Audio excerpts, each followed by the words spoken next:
Mbote lisusu bandeko balandia te komi wapi ndenge tomesana kokutana kosula masolo bayimboka bandeko na ngai mikolo eleki awa ezalaki na vamuza na mboka na biso Congo ya 100 jours ya mokonzi ya mboka ba entreprise ebele ya mboka na biso Congo te ya bapaya oyo bato oyo bazwaki kibokonzi sika bakanisa yeke bakosala mpona peuple congolais bomoni nzela makala ndenge fongwani ba Congolais bande ko s'attendre na ba entreprise ya Congo ebele Safricas to kanisa kalizaka ba Congolais bakanga mukono be mundeli bakanga mukolo compagnie be mundeli donc biso mo ba Congolais misolo wana il fallait pas na biso ba taper expertise ya mazo mwana ndo so fiu ingénieur munene nazo kana ba télévision so expliquer ndenge ni so ba pesa ta marché ata ya so de mouton morote ya de bonhomme ndenge ngaka décater embouteillage ozo kangabana ya chango lelo mais toujours qui confiance ya kopesa na expatrié papaya bomoni conséquence na lelo 100 jours échec à mokonzi mboka na folusu a parenthèse mususu to kendaka na onapak ezara kala office national de café mobulu ekotaka kuna ti lelo bako gérer ba faire courante mais ministère de l'agriculture oye géraka entreprise à l'état wana moi mbilinga na kati ezali mais toujours quelqu'un na recherche muke to tuna ministre de l'agriculture olobini ne ba biso DG o akenda na parquet général o l'état congolais tient à disposition de détournement ya miso ya onapak balobi azwaka mbongo na ministère na yo mbongo azo na ministère na mbongo ya onapak en tant que prisonnier to en tant que muta parquet général de la République toujours solution kimia na mboka na biso Congo wana ba travailleurs ya onapak de ba komeli biso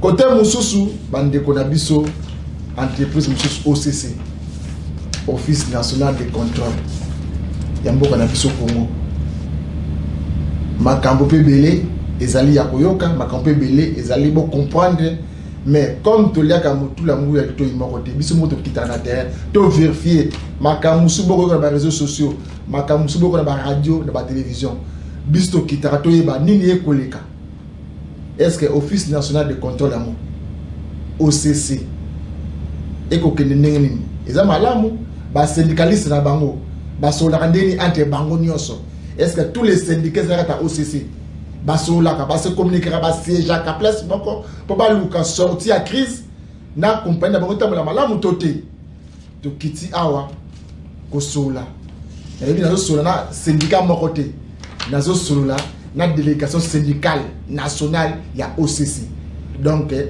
ensemble ya ba syndicat nyonso oyo et géraka entreprise ya OCC et géraka agent mais émission de la émission confirmation de ce qui va le but que ce matin comme il y a syndicat na awate on va le bien sur la télévision ote batela baza boy er ya moyo na le but awa ba syndicat nyonso ya OCC na zo ba syndicat ba délégué moko ce que ça 10 dans ami 10 agents ce que ça 8 on y a 8 agents de ya syndicat moko mais na comme nous par parole te bango moko ba ko pesa ngai ba quelques versions na makambo to koyoka o OCC kala mingité crève de Salama OCC kala mingité ba dinga machine ndenge za kala ba 5 mois 6 mois boyo kasko vraie version o za faux version te bo c'est la matoy boy ba beaucoup ko salela bande ko mbote bon bien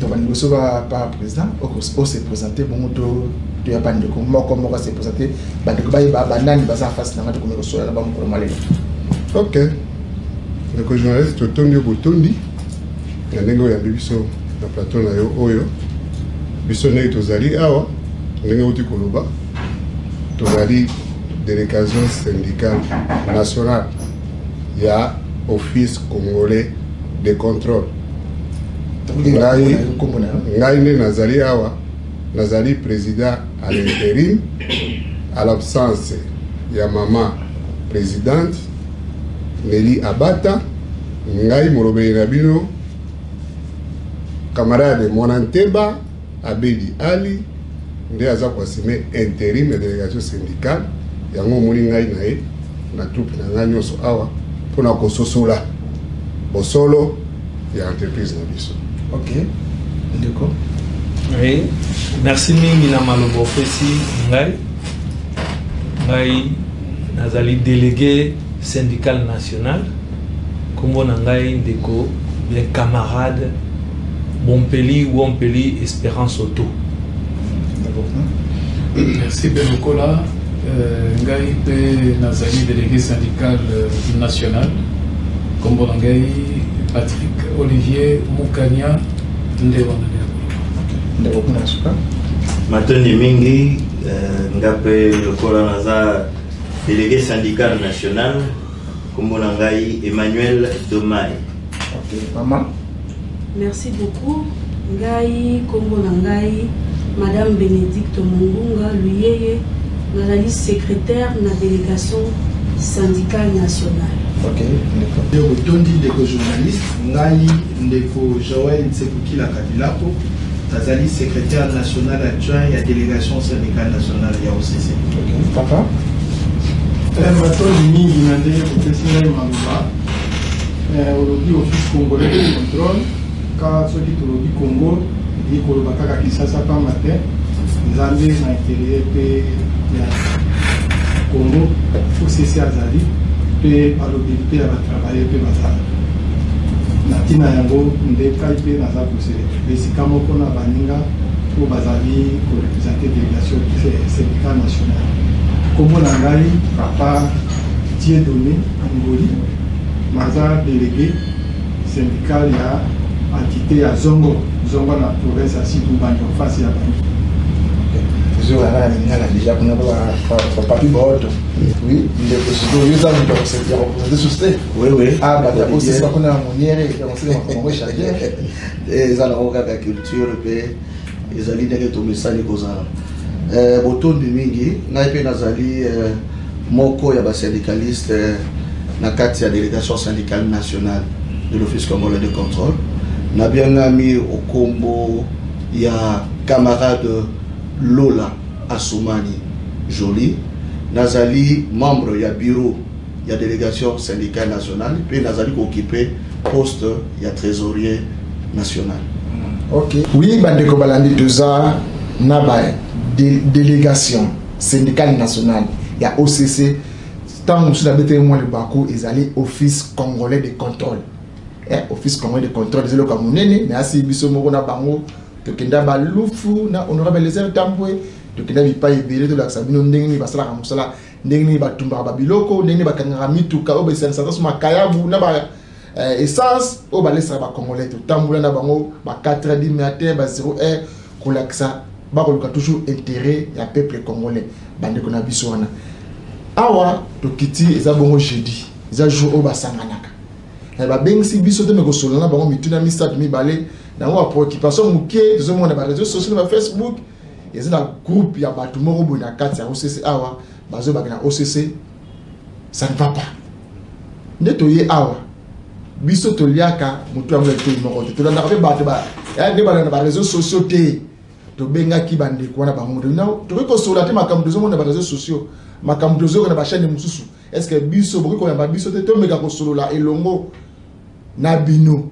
délégation syndicale ya OCC bon mekana to meka ko so na ba ko ba yiba nini ekoleka réellement na OCC par exemple elle nous expliquer biso to landaki to ko landa pe makambo évolution depuis makambo banana OCC tilo kimi ekota ezali erombele kanya mazo ya to mbe kaso e makambo ni sila kimi ekoti e bande ko balibi makambo so elingo zungu nini ezo ka na OCC.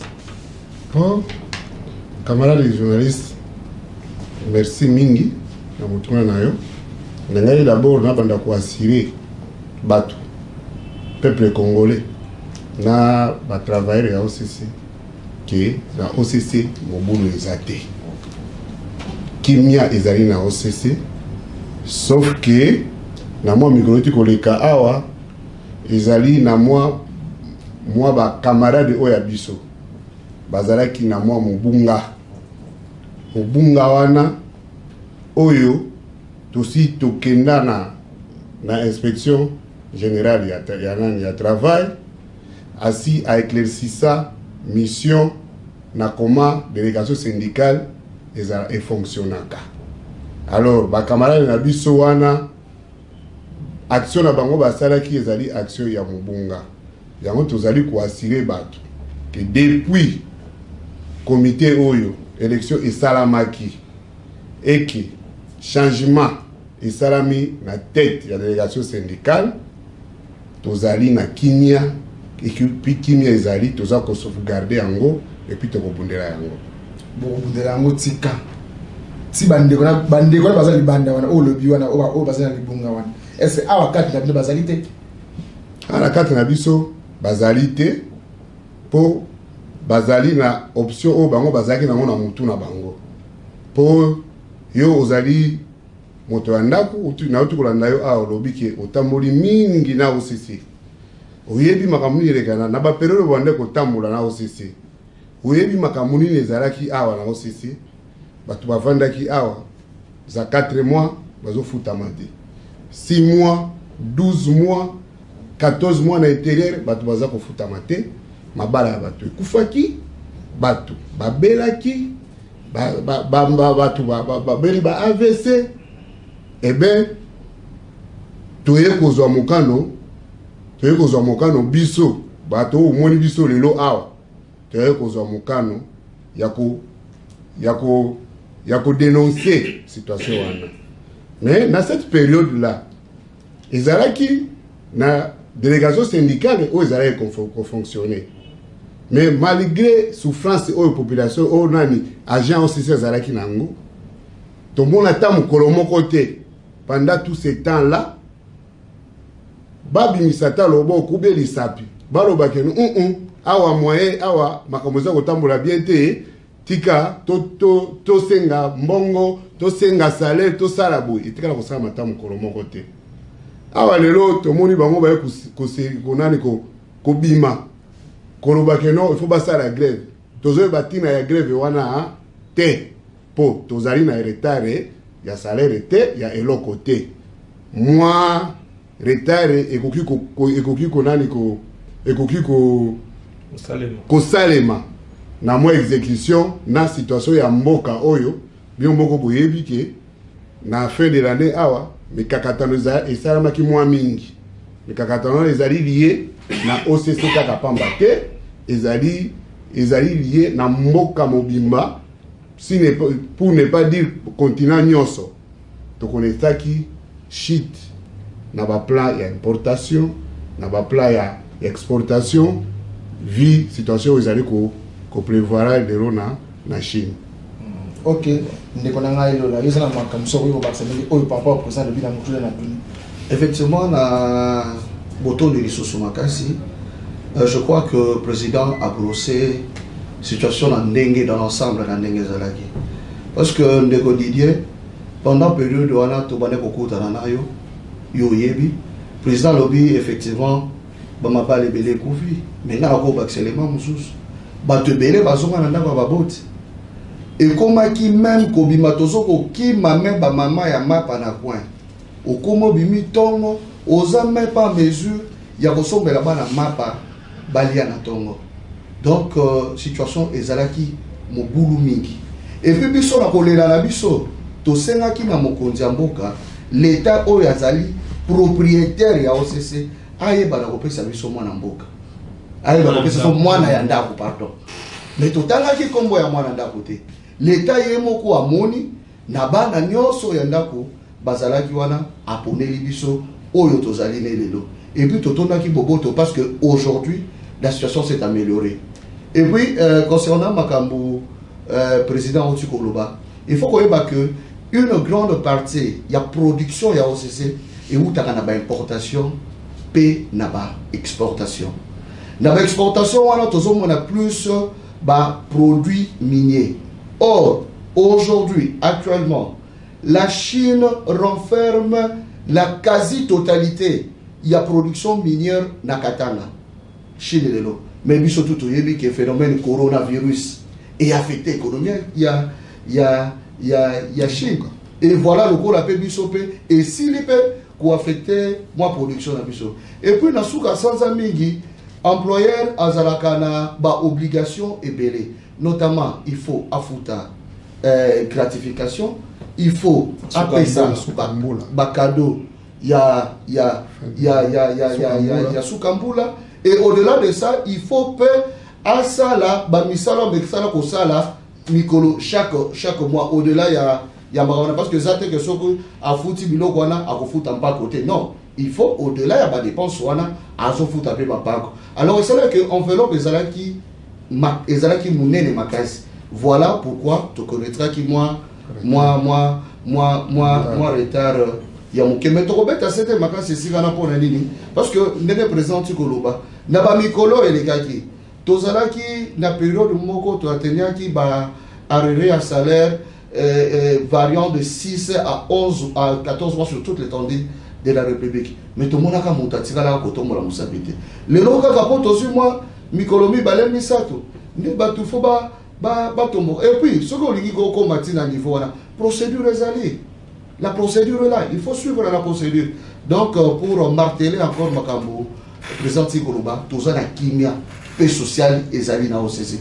Ba oyo bazolo ba ke paix sociale kimia ezali te bazali ba ennemi pe ba jaloux ya OCC. Bazali ba ennemi ba jaloux ya OCC. O ko na pas de parti, ko na de parti.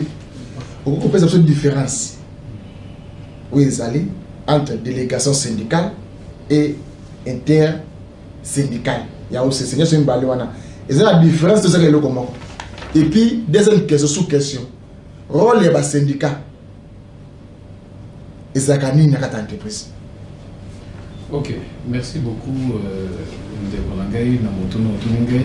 Les question ya motuya parce que délégation syndicale nationale na ba syndicat bazali na presque mosala moko dans le sens où bazoko bunda pour la défense, il y a pas droit, il y a pas travailleur, mais aussi il y a l'intérêt, il y a entreprise. Parce que comme on est là, les travailleurs, ils allaient kakate, bazwa nyonso, babosana, ko garder viabilité, il y a entreprise. Mais mon tour na ezali na moto ya mon avis. Délégation syndicale nationale, ils allaient ensemble. Il y a ma bateau, ba ponami na ba travailleur. Entité, disons, organisation syndicale et tié candidat pour ponama na sens ya ko représenter bango bundela ka bango. Nous sommes ezal ko na politique était parti politique ezali ebele bazali wana kasi tié candidat na kati ya entreprise ebele balobi candidat na biso bango wana bo pono bango bino ba travailleur. Alors, soko na nombre de sièges où ils allaient wana ba travailleurs ba ponomi ou ba ko ponomi bengi ba ko ba délégué. Ba délégué wana ba ko constituer la délégation syndicale. Et délégation syndicale wana ils allaient na ba attribution nango parce que ba ko ça la peignure sauté. Mon salaire principal, c'est vrai, c'est de défendre les droits des travailleurs. Et le code du travail, comme dans l'article 259 na bandi te koken article 264 établit clairement quelles sont les limites dans lesquelles ma délégué va coexercer mon salaire pour défendre ma travailleur. Kasi pembeni ezali ba organisation syndicale ou ba tindaki bango. Yambona kota na musala na bango na kolobete mibeko na biso et tindiki kaka ba organisation syndicale te ba présenter ba candidat. Motope musa kozala non syndiqué. À lobby, sangani pe na nombre de sièges où il y a on va appeler circonscription mais il y a structure électorale ou comment on peut appeler ça, il y a collège électoral songolo ce que c'est 14 ponami moko mi balemi ça c'était na 14 sali liste na bango pe ba koyi pe ko sala ba candidat soko za élus on les appelle les délégués des travailleurs. Ils ne sont pas délégués syndicaux mais ils peuvent faire partie de la délégation syndicale, avec pratiquement les mêmes droits. Ok, ça c'est une parenthèse. Mais surtout, Zongi, na organisation syndicale où est indika kaba candidat délégué, c'est ce qui est la règle et c'est la majorité. Bango le la parti politique, ils n'ont pas le droit à Kagamonoko. Ndeti awa na OCC. Tous avez 7 organisations syndicales où yobatindi où bazana ba délégués syndicaux. Bazaï 7. Au niveau de la délégation syndicale nationale, suivant l'IB qu'on a biso, tous 4. L'organisation syndicale wana bazali pe na makoki ya kopé sa point de vue na bango na ndenge makambo zotambola na entreprise esika wapi bazui ba représentant donc ba délégué esika bazui bato ba ponami comme pe na parti politique okopé ki sa IDPCT PPRDT azwa position na marche ya mboka akoki pe en dehors ya ba député na ye ba sangani bazui pe position ndenge zalaka parce que baza ba parti politique ndenge pe lelo le cause à peine à syndicat ou à biso le syndicat national Sato CC CSC tous allez peine à UDT tous allez peine à syndicat RAS bah koki peine ici quand à bango bah talendenge entreprise aïko tambola bah constater bah ça les bah étude bah évaluation à bango peut bah jouer bah position à bango mais l'objectif les deux objectifs convergent vers disons la même chose c'est que l'essentiel est à défendre droit il y a un travailleur ou un terrain à bango tout en veillant à garder la viabilité il y a entreprise dans laquelle bazoko exercer leurs fonctions syndicales cause à l'entreprise en établissement ou tout autre service mais dans la structure dans laquelle bazoko exercer leurs fonctions syndicales mais seuls les délégués syndicaux peuvent dans les limites il y a Oyomibeko Pesi Bango Ningisa aller vers le partenaire employeur afin de défendre la scène. Ok, oui, na kati obilate, pona kenina mteba tado ala timaneti ona. Yeso lo bidande au parti qui na mama imuke. Nazo so ne pas na kalamini parce que tiki na tiki na moi ile comme au place ona bon mo ngeza na kubeta on kalamini. Mabete. Ok. Ndeko na ngai to kile ndeko parti ka lobi. Bazo ko akize bino. Batu hoteli ni bino nyeso mozalia. Boza pro employé.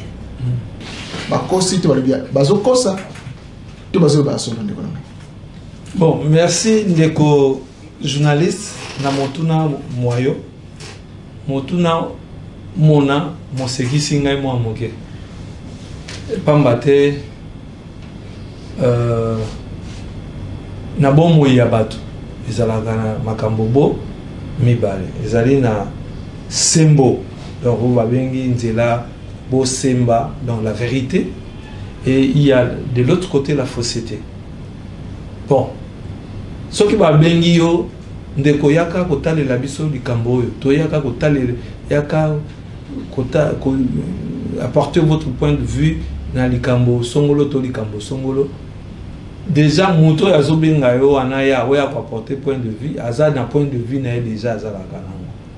Ce qui va dire que tango yo koloba vrai il y a le point de vue na ezalaka ya faux a olobaka yo côté vrai peso qui aucun na faux ye azalaka na côté vrai a olobaka yo côté vice versa bon nazongi penza na pendant limola makanisi il est très aisé de faire le syndicalisme lorsque l'employé est dans le bon côté. C'est très aisé. Vous amenez les doléances, on me met en pesui, et rapidement. Bon, ok, à faciliter bino, peut-être à 90% ou à 80%, effort, énergie na bino, na revendication na bino, yé azako faciliter bino. Azan zambete. Aza mutu wa mokili aza na mibunga mais na mibunga na biso si je peux répondre vraiment biso la différence na baninga ezali la différence méthodologique et la différence d'approche biso toponi syndicalisme et dialogue aussi longtemps que bakangeli biso na nous porte te tokoyaka ta 100 fois mais tokozwa résultat. Alors que baninga bazalaki na approche mususu syndicalisme ya biceps ya kokoma ya kobunda alors qu'en réalité les sens bazo lukela likambo wana ba komela mukanda eza penza mukanda te ande ba luka intérêt moko boy particulier oyo ya bango moko mais balatisi ba voilé sur le toit d'ensemble bato ba revendiquer pour na bato différence ezana biso tokoki kozalaka ata mokolo moko na posi employeur te mais biso tozali nde côté vérité ezali na côté makambo eza kosalema ya malamu mokolo na minute oyo tozotambola malamu ça on ne peut pas se le cacher ce n'est pas un secret de polichinelle donc tozotambola nzela moko na employeur pour makanisi na biso ekutani mais mokolo employeur oyo ya lelo akobunga kito ya boy oyo tozoyebisa ya azolinga te toke kopema tolali tozongele toyebisa alingi te toya ayamba biso alingi te wana cercle ezonji libande mais wana tobimisi masasi na biso convention collective na biso ezali tokomaka bakomaka nano na niveau ya cercle pamba bongo te il y a ce qu'on appelle ce qui conflit ezali entre la représentation à travailleur na employeur. Il y a d'abord la sécession, on observe la sécession des dialogues. Lorsque le dialogue est allé sous terre, il y a un babinoté, il y a un porte, il y a beaucoup observer la sécession des dialogues.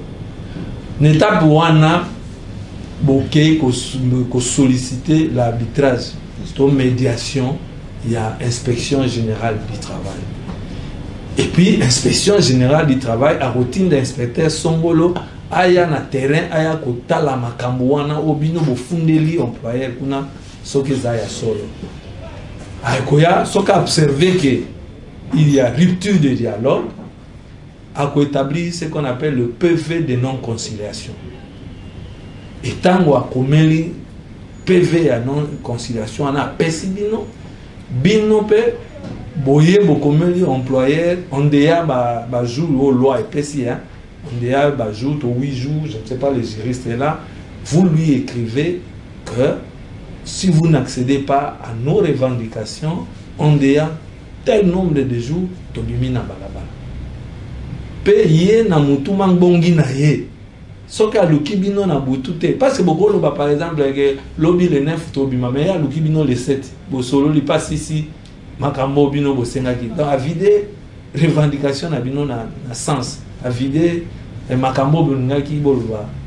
O bolingaki bo kende na bitumba. Asilisi yango makasi. Donc tina bo kende na bitumba zade. Or il s'est fait que nous observons dans les comportements de l'autorité établie à Wanagata OCC, Bakondi Banda PCA, Tio Kitina DG, Tio Kitina Mama DGA, Bazalina Mato Imafungwami na mbela ya délégation syndicale. Soki kaka to sengi, bakoy ko zana libunga. Soki kaka basengi, bobengelanga bango, likambo nini bandeko. Bon, tout ça là, na tiki wana na ngai na ba kosa kingai to na kosa maki tika to luka voir obino bo proposer. Mais les kesengo. OK, zozo ne pas na tukuna pas ndeko mo ke kombe bungi Emmanuel Domain. Bon, ndeko nga Emmanuel. Vous ndenge bandeko balobi. Est-ce que bino pena ndenge bozo sanga na boy? Est-ce que souci na bino? Ezake parce que bazo na biso ba travailler au session. Obi ke ba me disarmaster. Oui, soit 4 000 à 5 000 business to bana mbangwa moto ko bimali bosa kamé bango ezalaki ti to sala émission bazo la biso na boke binyosu bazo linga bayeba nana za kana biso ibili na za kana biso de émission oyo to sala émission pe confirmation makamba de ko balobia est-ce que on a OCC bino bozo buna pour intérêt ya mabumu na bino na ba na bino to intérêt général ya bande ko nyosu. Solo délégation syndicale nationale ya OCC et Zobuna pour intérêt ya ba travailleurs. Na pour compléter pour répondre on a compléter camarade Bompeli pour na pour le bon sens n'est pas na le poteau, le bon sens n'a pas de couleur. Le bon sens n'a pas de couleur.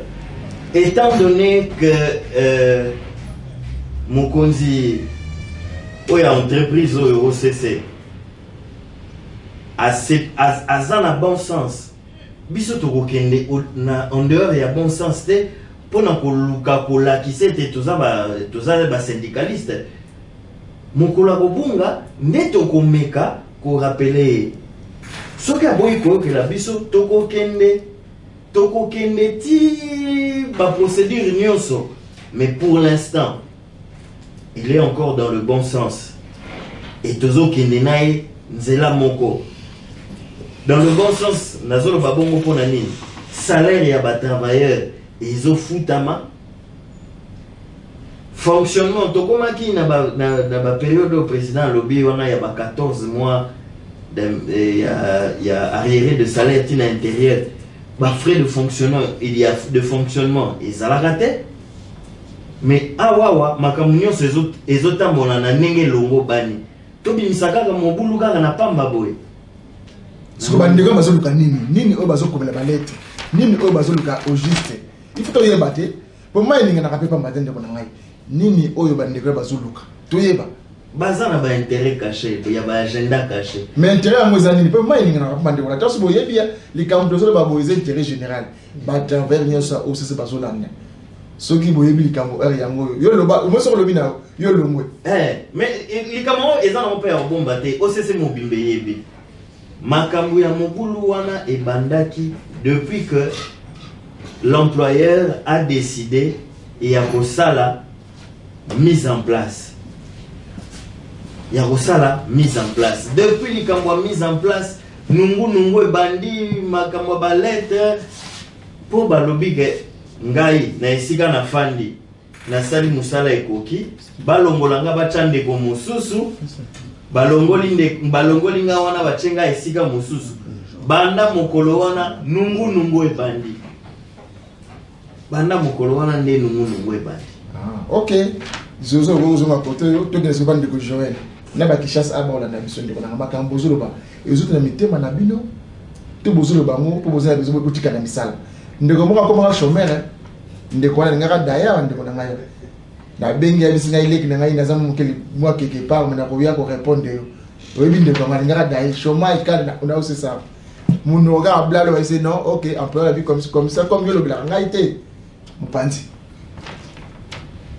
ndeko ndaseki mwa muko molita molubi pour la lina compléter bandeko délégation syndicale équipe otozawa na bokambemi ya président na biso tant biso to bandi mosala tant au côté en fonction to ayi bokuta to yo ça la situation générale et entreprise ba retraité de 2008 si 2019 to bokuta bango ba décompte final et peut s'embrader na ba décédé mais équipe au biso to esikato au mona actuel boso ya moto salaki to moni mokonzi to yebisi par rapport à la convention collective na biso ba retraité baza ba bon moyi bazwaka moi le meilleur ya attente mais ba décédé ceux qui na kufi lelo salaire na ngai décompte final bana ba rezoité bana belé ya ba décédé classe eza obeba banda 2008 2019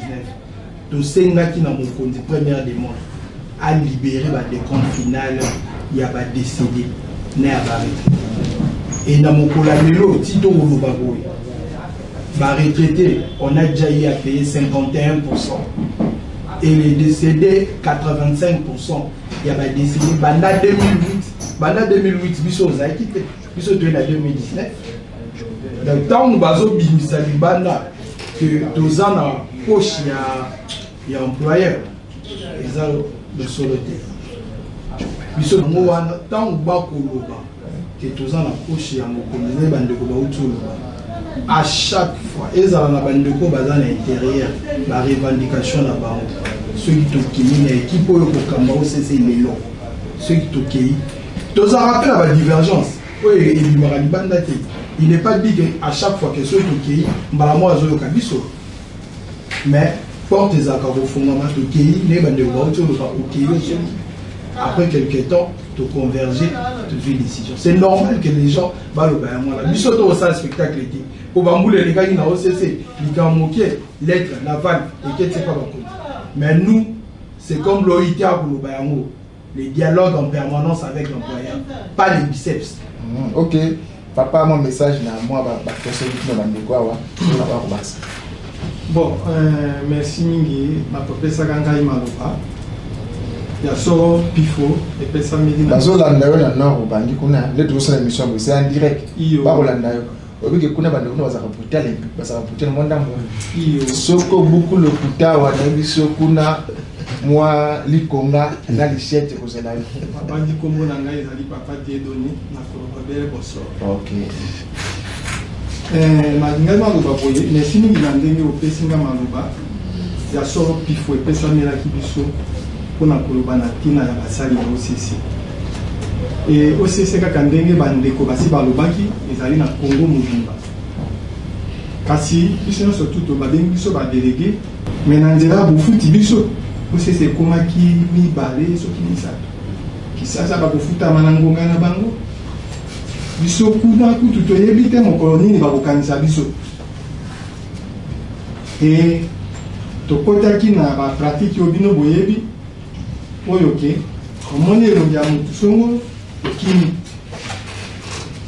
mais awa lelo toza koloba na ngonga oyo kisasa bafuti bango intérieur basi balimbo ndenge bakolanda yo bango nyonso mundu aza na problème azaki azaki intérieur bazimo ngonga mosusu ntango bino boza kosala bagymnastique na bino ya babanke awa kuna mpe mbongo basi bazwaki na maboko basi bazwaki te. OK, to gena bande ba mwasi ai mama ndatomaka ndako awa na mone ba mibali bafandi ya mama zaka kamoko message ngoko pesa na ba travailleur ya basi pe lokola ba wanda biso sikoyo ozana kata syndicat o ya munene est-ce que syndicat na bino bozo promouvoir pe bana basi awa peut na mode la femme na koloba kaka likambo moko na kosenga kimia na entreprise na biso yango nde papa yango nde mama na biso na ndeti na ndako nyonso mabe ezangaka te mais il faut kotala soki malamu eleki ebele il faut kondima moto wana soki azosala malamu en tout cas ngai nazomona malamu eleki ebele par rapport ya mabe soki totali place towuti na esika tokomi en tout cas il y a un grand changement wana moto akonie yango ça veut dire aza vraiment na baintérêt na ye moko personnel en tout cas il y a un très grand changement par rapport à l'esika towuti na esika tokomi yango na kosenga to soutenir tous se soutenir mutuellement tozala bomoko tozala na unité ensemble tokosala makambo ya minene. Ndeko Emmanuel balobi ke bino bozo soutenir employeur boza sima ya employeur ole boza sima ba agent de boza sima employeur de boza intérêt personnel ya mabumu na bino moko na bana na bino ole boza pe intérêt ya bana ba ndeko bozo kamba na bandeko musu bozo gérer rien bandeko ba bifu ba telema comme un seul homme awa mandala la porte système à cercueil fanfare ole binde ndeko. Ok, merci pour la montuna les journalistes. Na lopoto balobaraboye. Le bon sens n'a pas de couleur. Le bon sens n'a pas de couleur. Et l'ingélobete au gozala dans le cas d'espèce au gozala syndicaliste to employeur mais ce que aux autres monanzela o et sengeli mais ceux qui employeurs autres monanzela et sengeli biso syndicaliste toko sale matata te poka katoza ba syndicaliste soki azotambola na nzela esengeli biso nyonso tozotambola na nzela esengeli mutu na bande na ye me na direction moko biso na bande ya ba syndicaliste ye na bande ya employeur eza neti boulevard te tozokende biso nyonso nzela moko même par rapport à makambo ya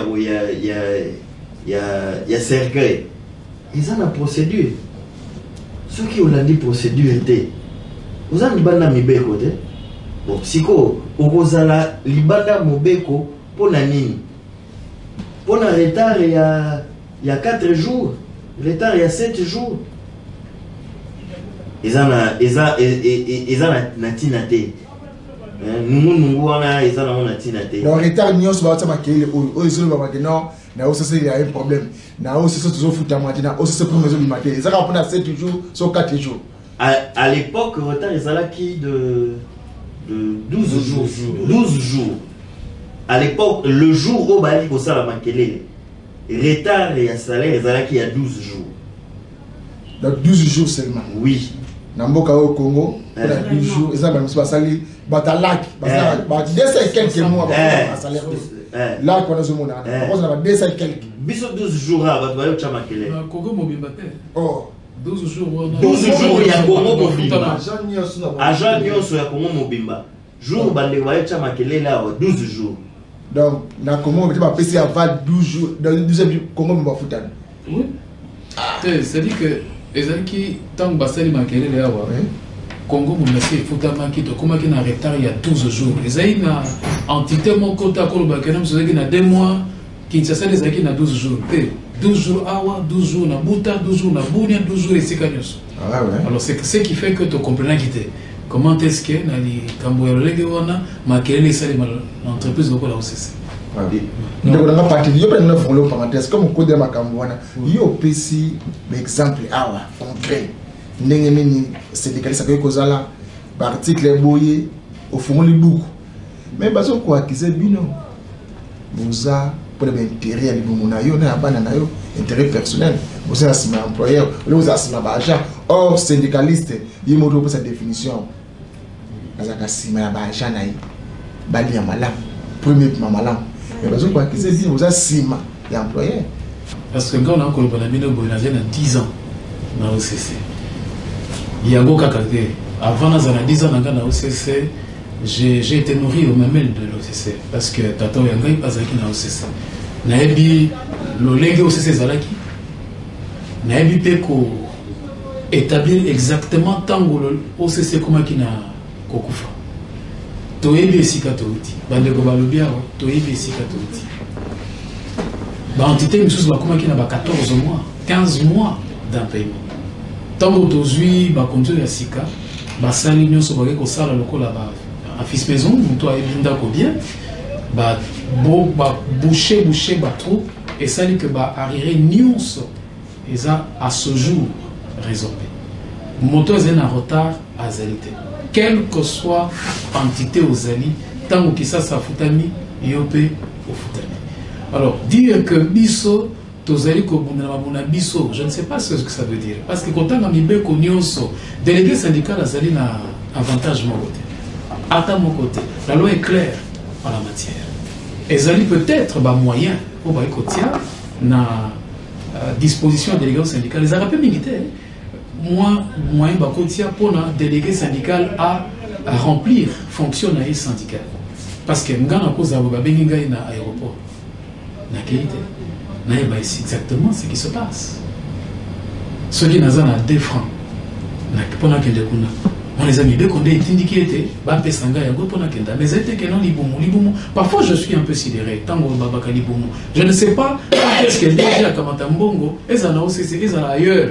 À Kamatimbogo, à Pessi, parce que Bazaï délégué. Je n'ai jamais vu ça. Depuis que on est ici depuis le 19 avril, je pense. Je ne vois pas un seul jour où Mbongo et Outana na OCC et Pesami na délégué pour ne pas se faire délégué.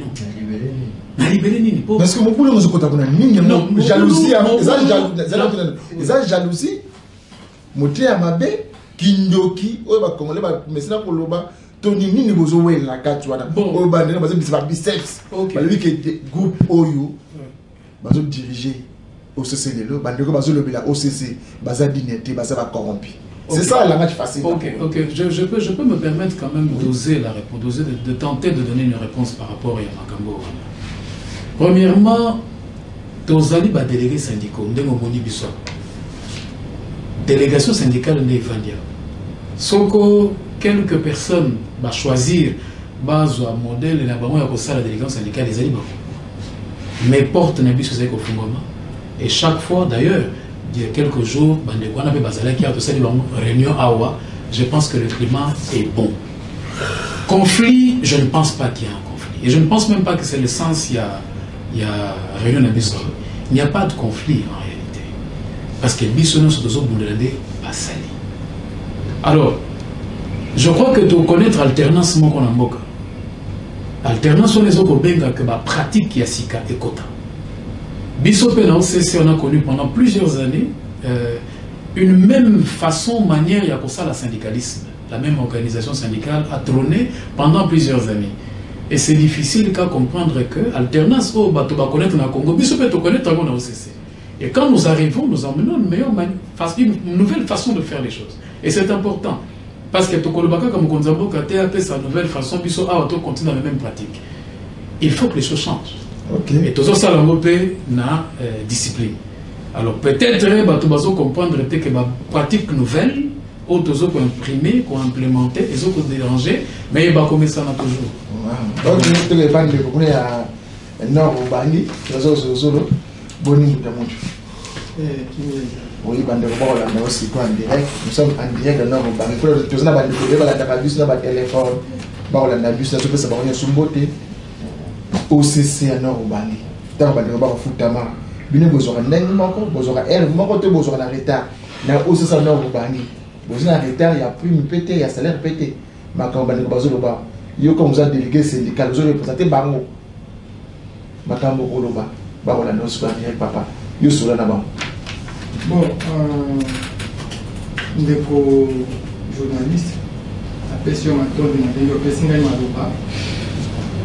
Bandeko basi balokoti makambo nyonso kasi soki na koloba mpona kobeta mwa sete moke epi na kosepelaka liloba na ngai eza liloba ekotia kimia pamba te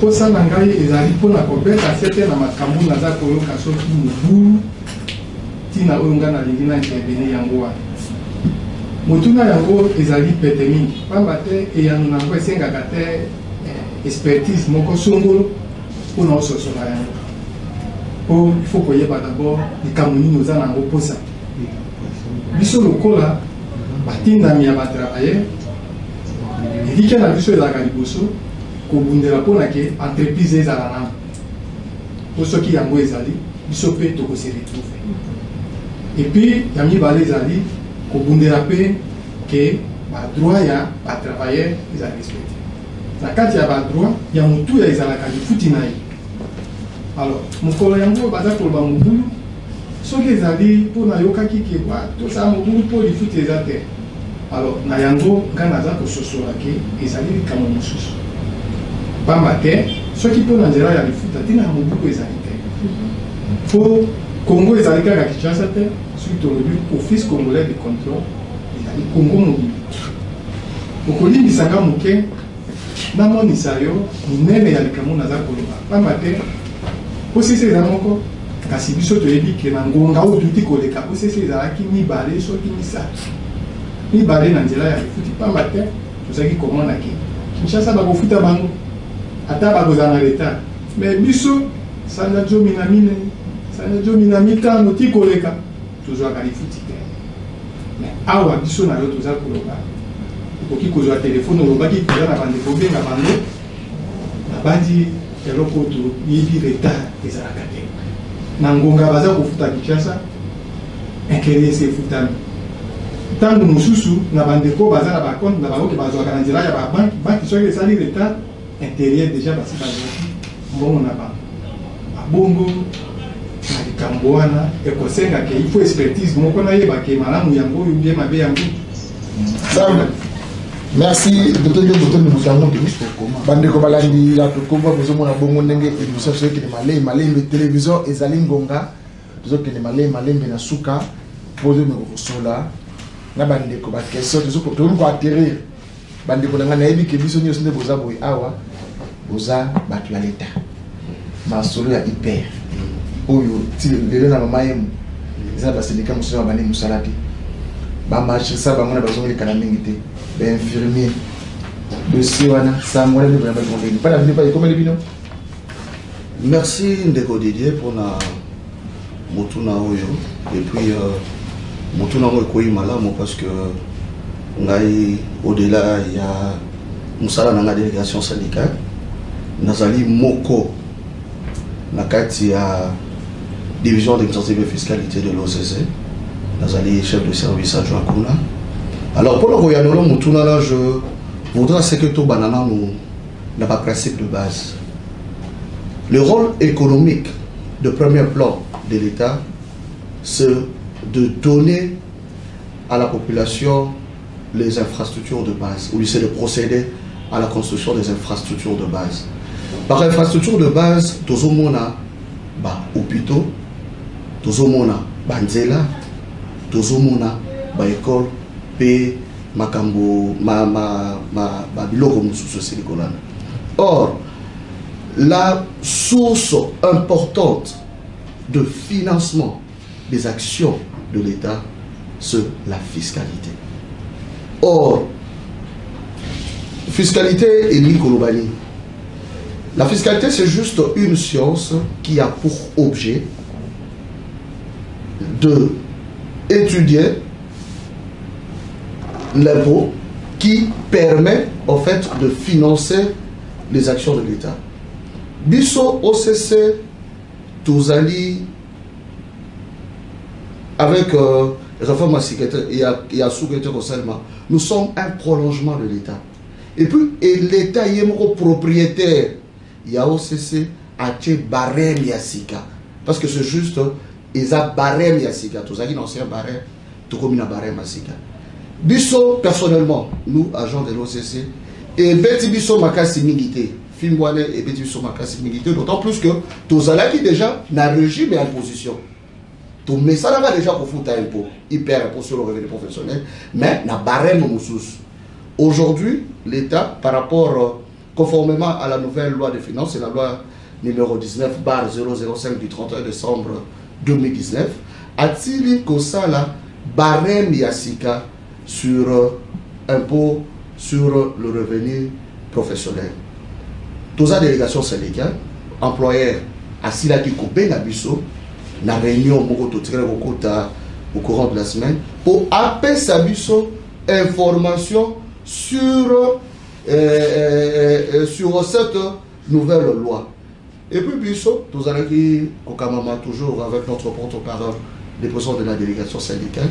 Na boana nae parce que tous ces constatants qui avant tout Kende, tous ces qu'on tout employé le bas, vu l'importance, vu la sensibilité, il y a matière parce que les matière où ils ont touché rémunération à travailler. Tout ce qui n'a pas bon, aïe bakoti na biso, tokené na commission, a créé commission.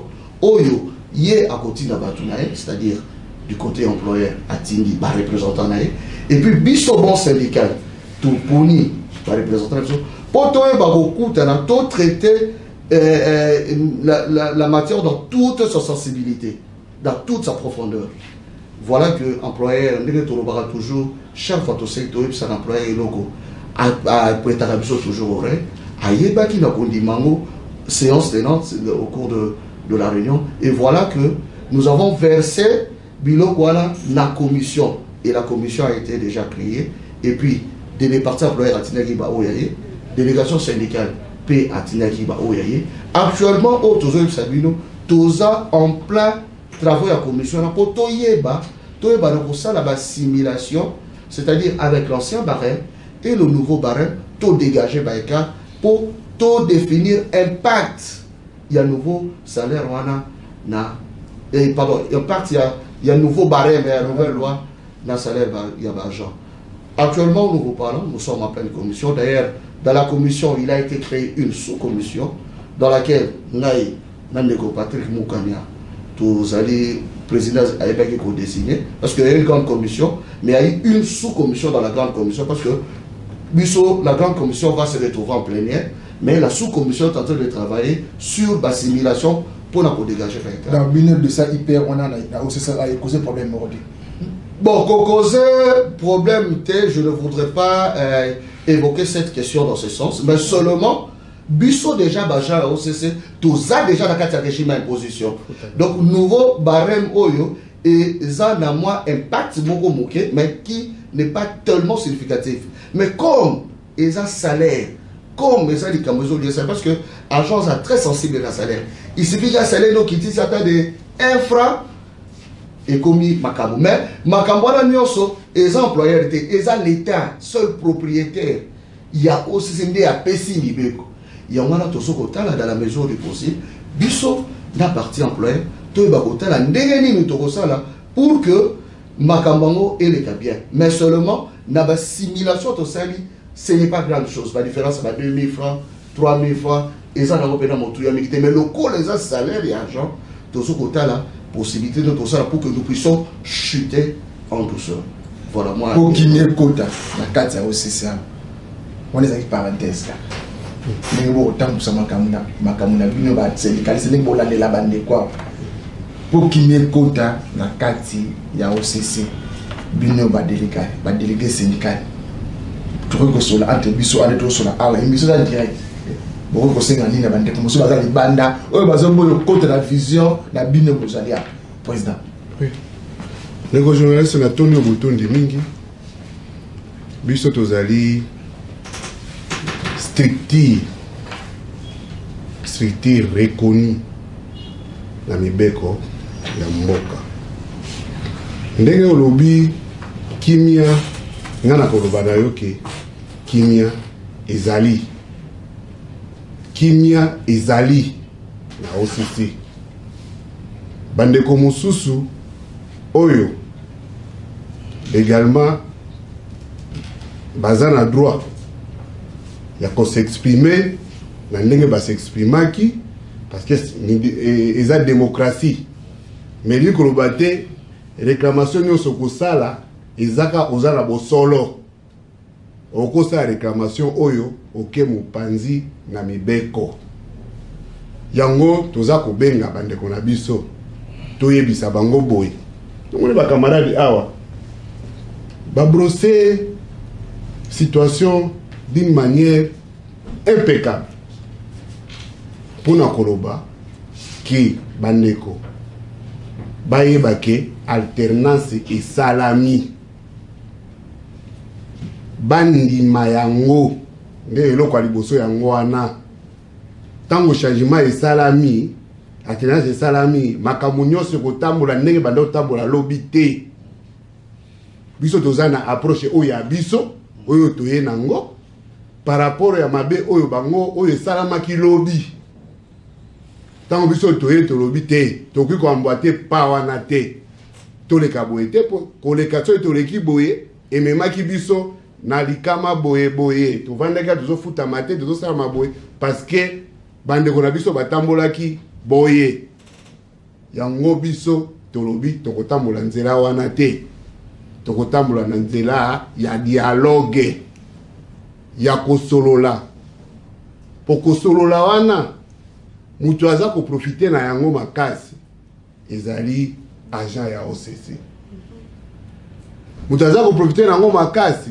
ezali kimia na OCC mwaye tokotisa banguna ya libanda bayela biso ekozala te po place oyo bato bazosolola solution emonanaka oyo tikopesa biso motuna oloba oyo tozali basyndicaliste ya employeur oboye mais ngai naza kosepela soki balobi na ngai lelo ndenge naza awa ke nazali syndicaliste ya employeur ngai naza na esengo mpo na nini naza na esengo mpo epa na biso balobaka ntango oza koluka eloko na se ya mbetu il faut ofukama okozwa jamais eloko na se ya mbetu soki ofukami te alors biso lokwa toza na mandat oyo batravailleur bapesaki biso tomoni eloko eza na se ya mbetu mpona molamu na bango mpona bolamu na bango mpona kozwa eloko wana na se ya mbetu ezali tofukami tozwi au moment oyo tozwi nani moto aza ganya ebe soki ngai nazokende nake kuna nazwi résultat oyo eza malamu nayeli au travailler la manière dont j'ai procédé eza na importance alors eloko na koloba na bandeko tozali bana ya OCC toya tozala lisanga totika makambo ya kala oyo elekaka moto songolo ayebisa o te ekondima eloko te ozoboya meme eloko yo moko osali ovandi bobo réfléchir ensemble pa na kopesa ndakisaka règlement d'intérêt na biso tofandi biso nyonso place moko toraisonne tobongisi tosilisi biso nyonso place moko mais eye kokoma po botya mokolo to balobi na yo kostia te C'est que autour pourquoi on a tiré pour ngam tu na sali yango ou adopter article par article par type aussi ici et comme la soirée non ko sala te pour la nini o tia mokolo tote bazo yebisa otete yo ko sala kaka te po biso to nini makambu wana te to koloba eloko so iza mwindu ezali mwindu esika eza pembe bayebisa oteke mwindu ekomi pembe bino pe bontima kotambola nzela moko comme vous la pouvoir vous avez kotambola nzela moko na opposition au pouvoir na opposition kotambola nzela moko makambo zo ba depuis 2011 na mboka na biso totambola na batimi bali oyo azui mususu abimi na sima aboyi oyo azui mususu abimi na sima aboyi tina OCC a wata nazo kopona osa na ko sala analyse c'est bande ko bazo keno na sema politique comme c'est bino na bango bazali liboso bino na sima tamboleki bango ko contenir bino na makambo nyoso bango comme la radio officiellement te bozo ka mécanisme na bango botsa kango parce que bino nyoso boluka intérêt ya travailleur boluka intérêt ya bana OCC ya ba agent OCC beaucoup kolukalia dialogue beaucoup na raté bande ko na biso leto ki na télévision on était tous les caractères de tout le cas place to kutanaka c'est pour ça besoin critique bon bengi biso to fa des placements côté to sololi le bokendaka marche de cela pour ça il n'a passé 2 semaines like wana 2 quelques mois kena onata o za bondo et a bondo kiti na linga na répondre na biso d'abord que opposition exate tout ça l'opposition te opposition exate pe ezalaka pe te. Merci papa journaliste. Soki tondimaki koyamba yo ezali te pona mobulu ezali awa ezali te pona to opposition to mbilinga ezali no cesse non toyambi yo po ezali suite et fin ya tournée ya sensibilisation na biso auto initiaki na ba site de travail et office congolais de contrôle to kende ko sensibilisaka ba agent to zongisa bango bomoto conscience. Et puis, ton monique, na nzela ya etando, éco-sensibiliser, bah, gens, bazala quitté, bazali ton maladie, bazala ton intérieur, à kolanda biso, éco-zalaka kalolenge ya sensibilisation. Nous avons initié cette tournée de sensibilisation au regard ya climat oyo kaki ya mwa nungu ya muke, il y a 2 jours, mais tolinga kitozongisa bato na mosala. Parce que, qu'est-ce que nous avons constaté? L'OCC regorge à son sein plus de 5680 agents donnés par la Bible. Il y a la conscience, il y a Moussala, pour un rendement et Zala. Au regard de certains impondérables économiques qui n'ont pas permis l'OCC à arriver à honorer certaines obligations lié na paiement à salaire à 12 jours de retard simplement nous avons rassuré les agents à l'époque. Il y a une semaine que l'équipe dirigeante a mis sur pied une série de mécanismes pour éponger cette situation et que l'agent OCC a ressenti l'amour du soutien. Na minito nyongomo ke zalite kimi ezali salaire au mususu ezako futa mana mikolomi balemi sato yo et puis ainsi de suite. Parce que la dabino salaire à février. Ba agent qui aussi ba la dabino. Lobby to boy ba kana la porta. Non, non papa. Yandi kuna ngalo. Ba la dabino si oui de ko oui. Nalingaki na bakisa quand même quelque chose. Na sepeli na et le président a Pessi, quand vous posez une problématique, il y a opposition à la délégation syndicale. Ah, tous êtes en politique, tous êtes représentants et pas travailleurs. Et mon seul abus, vous allez faire de la bango pour le lengue mais côté si bango c'est la base à la bien, tout vérifier qu'effectivement employeur, partenaire, un abus, à respecter le décor. On n'est pas en politique, il n'y a pas d'opposition. Dans la délégation syndicale nationale, tous êtes en notion, il y a représentativité. C'est-à-dire que comme ma premier, Azali président. Alors ma deuxième, a comme vice-président. À Tawa, ça permet 2000 sièges. Oh, à l'Andiaz, il y a des sièges, il y a des vice-présidents, ainsi de suite. C'est pour casser l'idée d'une certaine opposition. Il n'y a pas d'opposition. Il n'y aura même jamais d'opposition. Ok, donc c'est très important. Oui, effectivement, c'est pays Makassimini na intervention il y a prédécesseur dans l'agneau. Et puis ceux qui n'a pas liloba ya suka les alliés étaient tozo senga na bande konabiso parce que baza bande konabiso tozaka na bango. Et puis le président a évoqué quelque chose de très important. Oh yozomona eza local syndical tobe na un sanctuaire na biso. Oh isika ba différent na biso ba ego na biso nyonso il faut tout traiter yango awa. Alors tozo senga bande konabiso ba zonga na bon sens ce qui est réellement likambo ezali revendication ezali pona intérêt à travailleurs tokutanaka awa. Ezate ke bobenani pemeni bokena sabanzete bosali mikana na bino bokena sanzete bosali mikana na bino et tout ça en dehors de textes légaux et réglementaires qui régissent le monde du travail. Donc nous appelons nos amis au bon sens et c'est bino susu botondi ya kolega. OK, message mon mairie.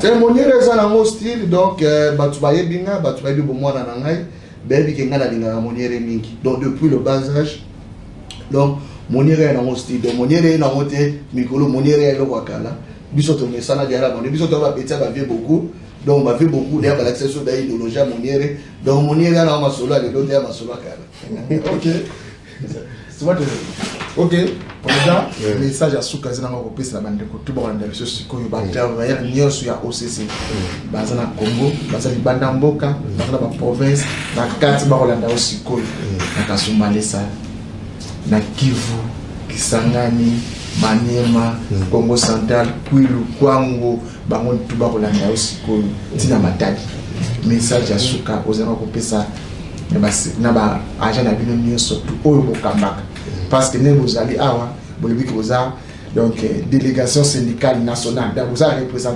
représenté moi comme donc vous avez travailler nyos na ba syndicat nyos sera na kata OCC message à suka présent au pisa bande ko parler na biso. OK, merci beaucoup. Message à suka oyo tozali ko pesa na ba travailler nyos ya OCC ezali message ya prise de conscience. Prise de conscience na musala oyo uza kosala. Pour ceux qui biso tozui conscience to sala musala ndenge esengeli tokopesa employé moyen ya ye lobi nango kofuta biso. Vous êtes sans ignorer que période ezali période moko ezali difficile pona entreprise na biso. Dans quel sens? Dans le sens que la situation économique et toucher plus secteur oyobiso to Evraka, secteur oyobiso to Zouaka, au moins 80% est revenu na biso.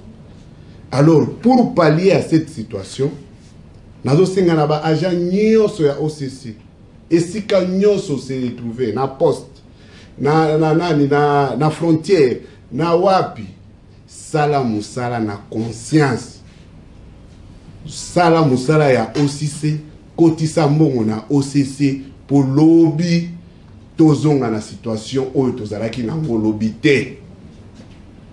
Pour situation oyo ezalaki lobby na koki ko expliquer agent ya OCC te.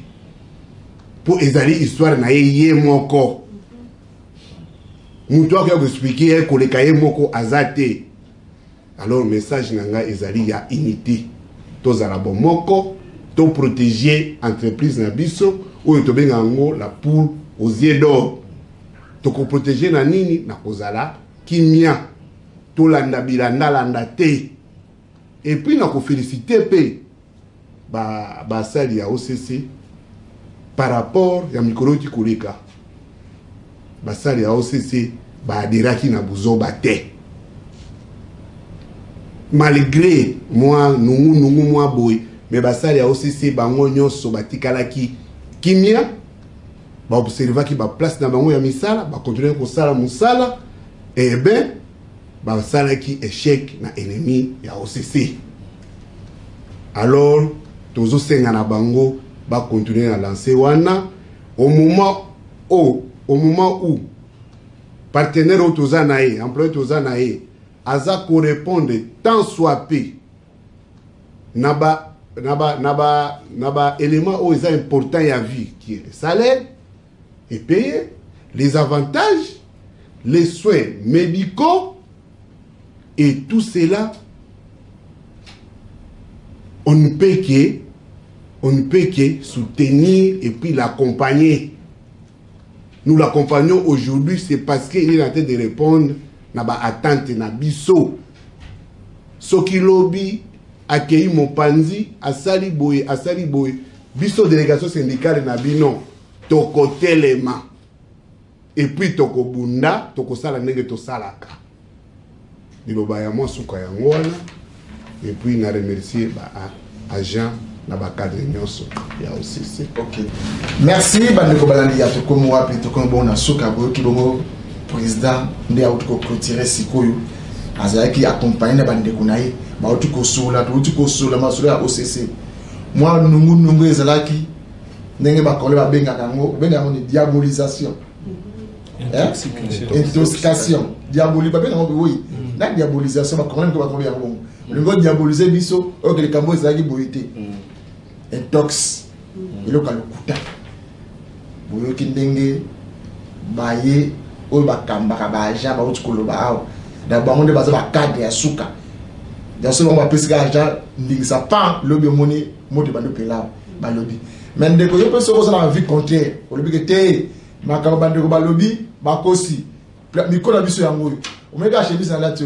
Na ndeko azo filmer ngai. Bien marqué c'est là toujours sur. Ba ko tila biso ba caméra yo telemi awa.